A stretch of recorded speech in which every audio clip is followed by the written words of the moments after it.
Hi there, this is Harry. Welcome back to Advanced English Lessons with Harry, where I try to help you to get a better understanding of the English language. This particular lesson today, we're looking at 20 advanced verbs that will help you, particularly in those all-important proficiency exams like IELTS or CAE. Okay, so let's take them. As I said, we're going to go through them one by one and give you a couple of examples. So the first advanced verb that I have for you is to articulate. Articulate, and we'll also concentrate on the pronunciation for those of these verbs that can be a little bit tricky. So articulate, and to articulate means to express ideas or thoughts in a very clear and effective way. So to articulate means to give a very clear definition of something or to express your ideas in a very clear way. So let's have a look at a couple of examples. The politician was able to articulate his policy proposals in a way that resonated with voters, so it made it easy for them to understand. So, like all politicians, they can articulate quite well. We don't always believe what they say, but they can articulate their ideas quite well. And the second example, the professor was impressed by how well the student was able to articulate her arguments in the essay.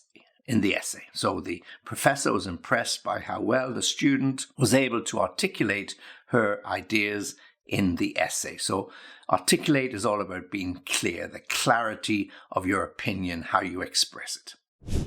Number 2, evaluate, to evaluate something. To evaluate something means to assess the value or quality of something or its worth, to evaluate.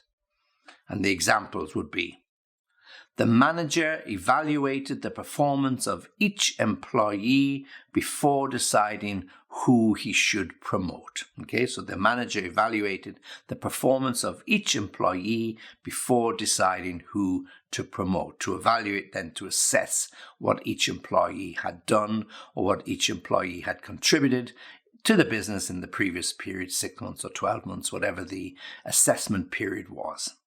And the second example, the reviewer evaluated the book based on its content, writing style, and overall impact. So the reviewer or the critic. So the critic was providing a critique of a book and he evaluated or she evaluated the book based on its content, writing style, and overall impact. Number 3, to reconcile. And when we reconcile, it means to find a way to bring two conflicting ideas or people who have conflicting opinions to agreement. Okay, so to reconcile, to find a way to bring two conflicting ideas or beliefs into an agreement. And it could be people who have a conflicting idea and we try to reconcile them, or perhaps it's just simply parents who've fallen out with their children, we try to bring about reconciliation, to reconcile them. So the example 1, the mediator helped the two parties reconcile their differences and reach a settlement in the divorce. Okay, so the mediator helped the two parties reconcile their differences and reach a settlement or an acceptable settlement in their divorce. And the second example, the student had to reconcile conflicting information in order to write an accurate research paper. So the student had to reconcile conflicting information in order to write an accurate research paper, to reconcile, to bring about some agreement or understanding. Verb number 4, conjecture. Conjecture. Okay, so make sure you get the correct pronunciation, conjecture. And conjecture is to make an educated guess or hypothesis about something based on incomplete information. So where you don't have the full information, sometimes you have to make an educated guess, and this can be conjecture. So this is something that is not necessarily factual, but you are drawing certain conclusions from the information you have and certain conclusions based on the information that perhaps you don't have. Okay? And the first example of conjecture is: the scientist conjectured that there might be life on other planets based on the discovery of water on Mars. So they conjectured that. So they believed, or they came to the understanding that there might be, so it's not absolutely definitive, that there might be life on other planets based on the fact that they found evidence of water on planet Mars.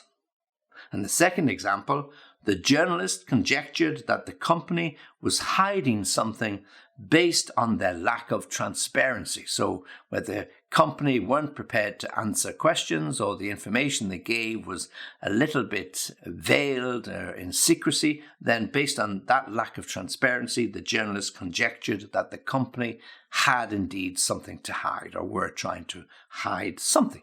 Okay.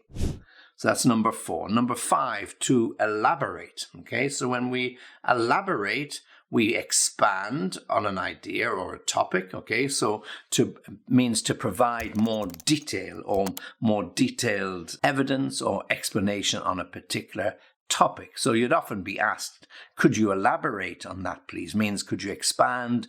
Could you give more information? So the examples. The author used examples to elaborate on the main theme of his book. Okay, so the author used examples to elaborate on the main theme of his book, to expand, to give more information. And the second example of elaborate, the teacher asked the students to elaborate on her answer to the question to ensure they fully understood the concept. Okay, so the teacher asked the student to elaborate on her answer or their answer to the question to ensure she or they fully understood the concept. So to elaborate means to expand, give more information, give more examples, more clear understanding of what you have said, so that you understand it and the teacher or whoever is assessing you can understand very, very clearly what you mean. So to elaborate on something. Somebody might just simply use the expression, would you kind to elaborate? Or so would you be so kind as to elaborate? Or would you like to elaborate in some way? Yeah, okay. Or kindly elaborate on the point that you are making. So please give us some more detail, more information. To elaborate. Number 6, to infer. To infer something, okay? So to draw a conclusion based on evidence or reasoning. So when you infer, you draw a conclusion based on evidence or reasoning. For example, the reader inferred the characters' motives from their action in the story. The reader inferred the characters' actions or motives from the actions in the story. So to infer something means to draw a conclusion.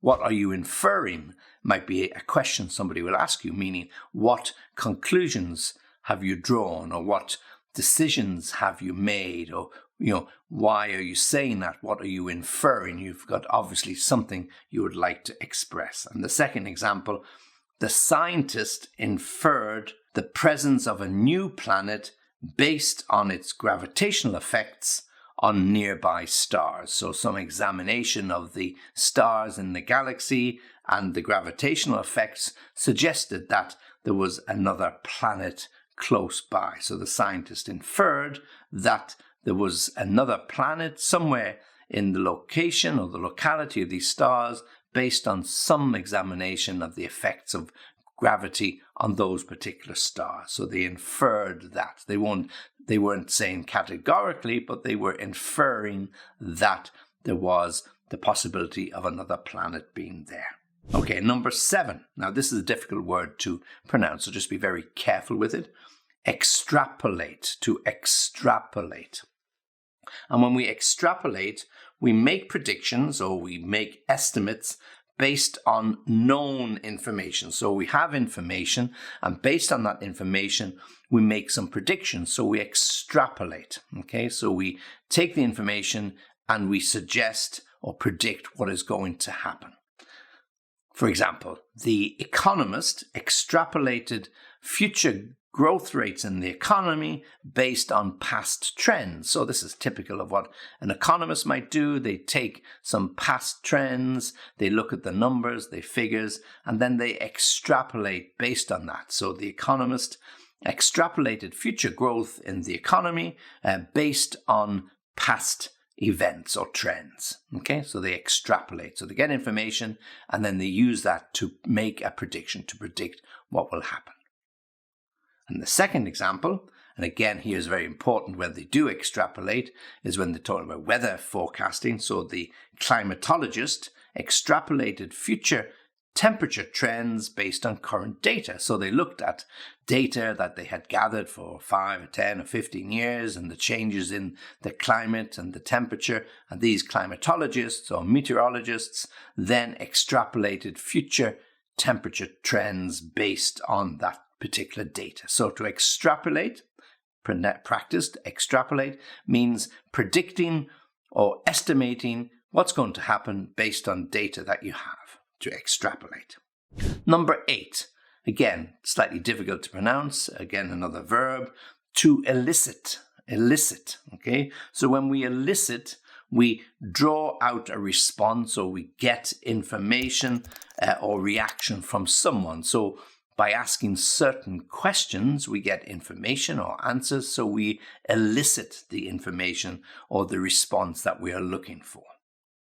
The psychologist tried to elicit the patient's feelings by asking about their childhood experiences. So if the psychologist was trying to get to the bottom of a psychological problem that the patient was having, they have a way in which they would try to elicit that information by asking searching questions, in this case about the patient's childhood. So to elicit their reaction, to see how they react and to try and identify the particular problems that they're having, to elicit.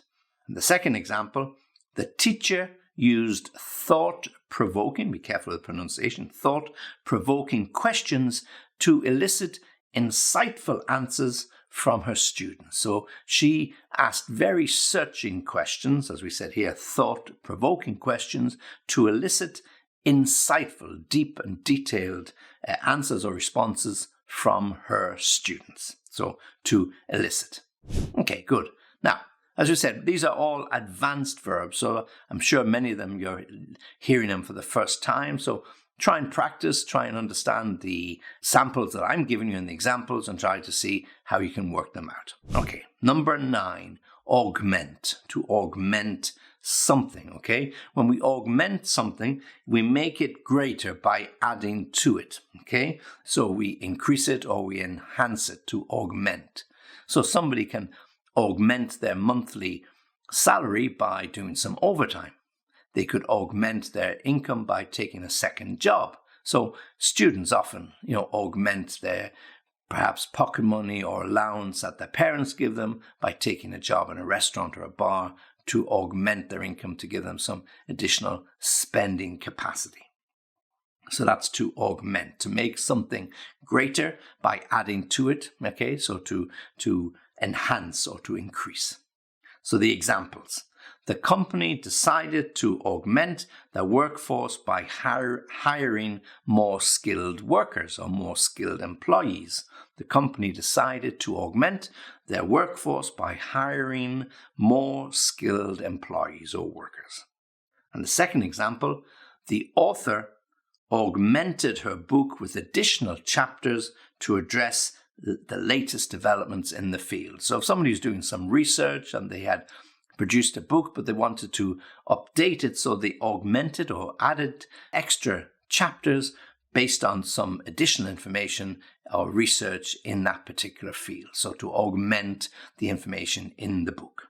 Okay, and then number 10, exacerbate. Okay, again, a difficult word to pronounce, and be very careful. It sounds like extrapolate, which we had before, extrapolate, and this is exacerbate, exacerbate. So try to get the pronunciation correct. Exacerbate.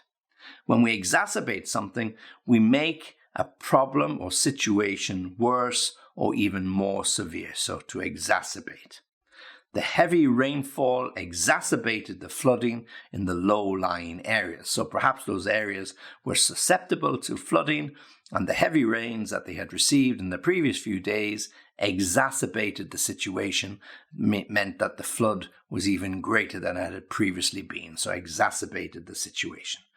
And the second example, His lack of sleep only served to exacerbate his feeling of anxiety before the exam. So before every exam, children or people, whoever are doing of course children are people as well, but children and adults, before an exam, they get a feeling of anxiety. And if you don't get enough sleep, then that lack of sleep will exacerbate that feeling of anxiety. So it gets worse, okay? So to exacerbate something is to make the situation worse or even more severe. Exacerbate. Okay, so this is quite a long lesson, so hopefully you're listening attentively and you can understand what I'm saying, but they are difficult verbs, so you might need to look at them a couple of times. So we're on to number 11, and number 11 is ameliorate. Ameliorate. Okay, so when we ameliorate something, it's to make a situation or a problem better, okay, so or more tolerable, okay, so to ameliorate the situation, to make it better or at least more tolerable. For example, the new healthcare initiative aimed to ameliorate the living conditions of the less fortunate. So they introduced some changes to the social welfare or healthcare system so that those on low incomes would benefit. So the new healthcare initiative aimed to ameliorate the living conditions of the less fortunate, to make them better off or improve their living conditions or their standard of living. And the second example, regular exercise and a healthy diet can ameliorate the symptoms of depression. Okay, so if you're feeling depressed, try some more exercise or a healthy regime and diet, and that will ameliorate. It won't, of course, cure all the problems, but it might make it seem or appear a little easier. To ameliorate. Number 12, innovate. To innovate. And to innovate means to introduce new ideas, new concepts, new methods or products, to create or to do something in a better or a different way. To innovate. The company aims to innovate by developing cutting-edge technology in the renewable energy sector. So the company aims to innovate or to be innovative, if you want to use it as an adjective, by developing cutting-edge technology in the renewable energy sector. So to innovate.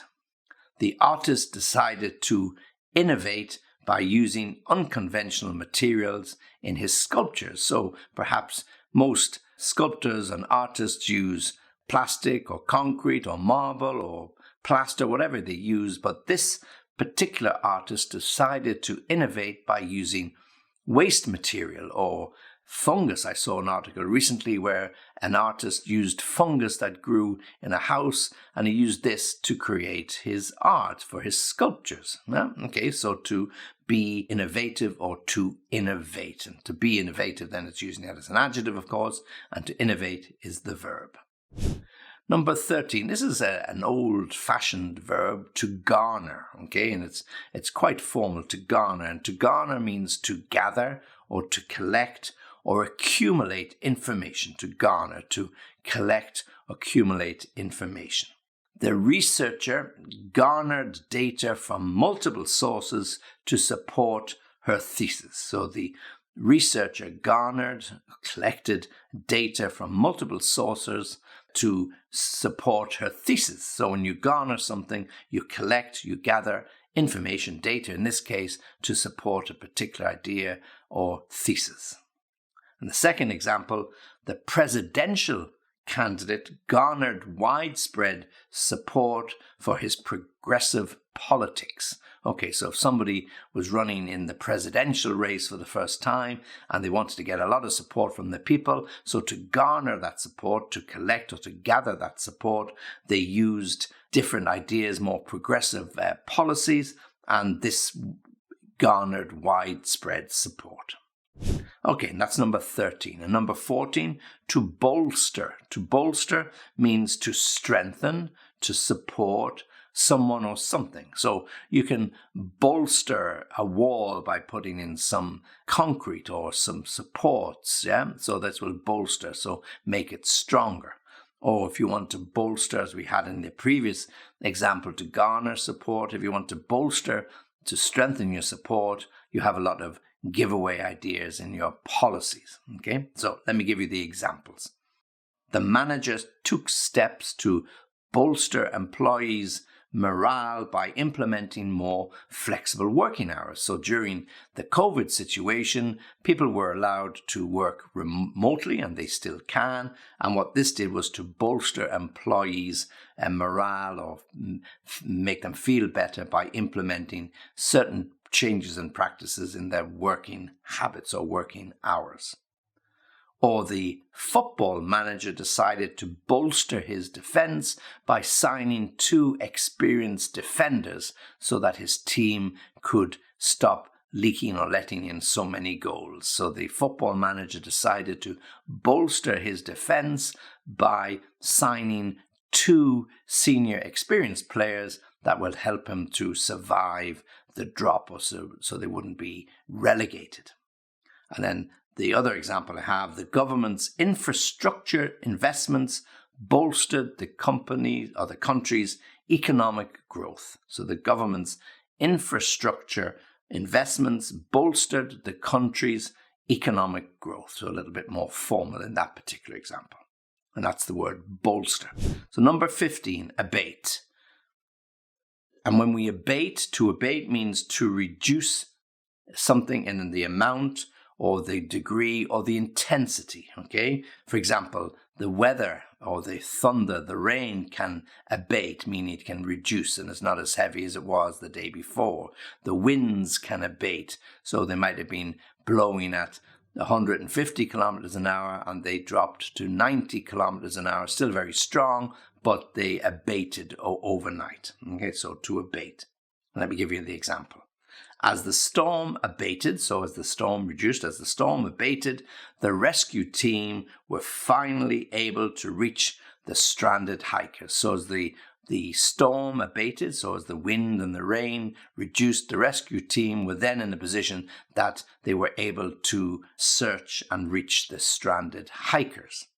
And the second example, the central bank's measures helped abate inflation and stabilize the economy. So the measures introduced by the central bank helped to abate the impact of inflation and stabilize the economy. So to abate means to reduce in amount or a degree certain situations.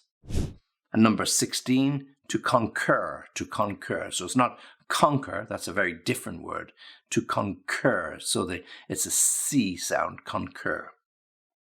And when we concur, we agree or we are in harmony with somebody else about opinions or views. Okay, so we can concur on certain views, opinions, actions, whatever we wish to take. Okay, for example, the expert panel concurred with the findings of the research study. The expert panel concurred on the findings of the research study. So perhaps there was some leak in the water system and there was some research and they weren't sure, but when the experts looked at the information and the data, they concurred as to how the leak had happened or had come about. And of course, they also concurred on the actions that they should take to fix whatever the problem happened to be. Concur. And the second example, after lengthy discussions, the committee members concurred on the proposed budget. So perhaps they were having difficulty passing the budget for the tennis club or whatever committee it was, but after lengthy discussions, the committee members finally concurred on the proposed budget. So they finally got agreement with each other as to what they should do and how they would spend the money. To concur. Number 17, exemplify. Again, be careful with the pronunciation here, to exemplify. And when we use exemplify, it means to serve as a typical example of something, okay, or to illustrate something by giving further examples, to exemplify. Okay, the teacher used a simple experiment to exemplify the scientific principle. Okay, so the teacher used a simple experiment to exemplify the scientific experiment or the scientific principle. And the second example, the dedicated volunteers' actions exemplified the spirit of community service. Okay, so the volunteers in the community worked all hours, day and night. If somebody was stuck on the mountainside, they would rescue them. If somebody was stuck on the ocean in the waves, they would go out and they would rescue them. Okay, so this dedicated volunteers team, or this team of volunteers, their actions exemplified that community and the spirit of community service. So this community attracted a lot of people coming to them for holidays. Unfortunately, from time to time, people got stuck on the side of mountains when they were ill prepared for that, or they went out in a boat and then the storms came and they got stuck in the high seas. So somebody had to rescue them. So these actions by this dedicated team exemplified the spirit of community service. So they were very keen to make sure that everybody who visited that community were safe and sound. So to exemplify. Number 18, embellish, to embellish something. Well, when we embellish a story, we make the story or the description more interesting. We certainly make it bigger, and we do this by adding more details. Some of it might not be actually truthful, so a lot of people will be accused of embellishing the stories just for effect, so it might not actually be correct. Grandfather telling a story from 50, 60 years ago, he might embellish the story from time to time to make it sound more interesting for the grandchildren. So let me give you my examples. First example, the tour guide embellished the story of the haunted house to entertain the visitors. So here I have the perfect example. So perhaps the house was haunted, or perhaps it wasn't, but for the visitors, he needed to make it sound good. It'll help him in terms of getting some nice tips. So he embellished the story about ghosts or sounds, or rattling of chains, the noises you would hear on certain nights. Okay, so to embellish a story. And the second example, the artist embellished his life story to impress his audience. So perhaps he said he learned how to paint in this gallery or with this particular painter, and perhaps it was a little bit untrue, but he used this information to embellish his story, to build up his reputation in order to impress his audience, to embellish. Number 19, persevere. Number 19, persevere. And it's a good verb to use at this stage because you've persevered through all of these explanations, and that's exactly what persevere means. Persevere means to continue on a certain course of action, even in the face of difficulty, even in the face of problems with little or no prospect of success. So you persevere. That means you stick to it, you continue to do it, even though you may not be successful. Persevere. Let me give you the examples. First one, despite the numerous challenges she faced, Jane persevered with her research project. So she had her heart set on completing research in this particular project and met with many, many difficulties trying to get information. So despite all of those problems and shortcomings and failures, nevertheless, she persevered and finally completed her research project. So to persevere is to stick at it, really get it finished. And the second example, the athlete persevered through the pain barrier and eventually completed the marathon. So here's a really good example. If any of you have tried to run a marathon and you hit that proverbial wall at 35 or whatever number of kilometers, you'll know what I'm talking about. So in this case, the athlete persevered through the pain barrier, pains in her calves, pains in her thighs, hips, anywhere you could have a pain. She had the pain and eventually completed the marathon, to persevere. And then finally, number 20, we're at the end. Number 20, mitigate. Okay, mitigate. And to mitigate is to make something less severe, less serious, or less painful. To mitigate. The government implemented new policies to mitigate the effects of climate change. So these new policies will try to help us where we are having colder winters, warmer summers, heavier rainfall. So the government implemented new policies to mitigate, to reduce the impact of climate change. And the second example, the company took steps to mitigate the risks associated with the project. They took steps to mitigate the risk. So yeah, they wanted to go ahead with the project, but they also recognized that there were certain risks attaching to that. So they made some changes to mitigate those risks so they would not be so severe. Okay, so you've got total 20 verbs, advanced verbs that you probably haven't heard before, and I've given you 2 examples in each, so you've got 20 times 2, 40 particular examples of how you can use those particular verbs. And as I said at the beginning, if you want to contact me, you need more information, more examples, then please write to me. I'm very happy to hear from you and very happy to help you if you need any further help. And if you have enjoyed this particular lesson, then please like the video below, and if you can, subscribe to the channel, because it really, really helps. And there are thousands of you, literally thousands of you, who are subscribing to the channel, and I really, really appreciate it. Okay, so this is Harry thanking you for watching, thanking you for persevering with this particular lesson, and remember, join me again for the next lesson.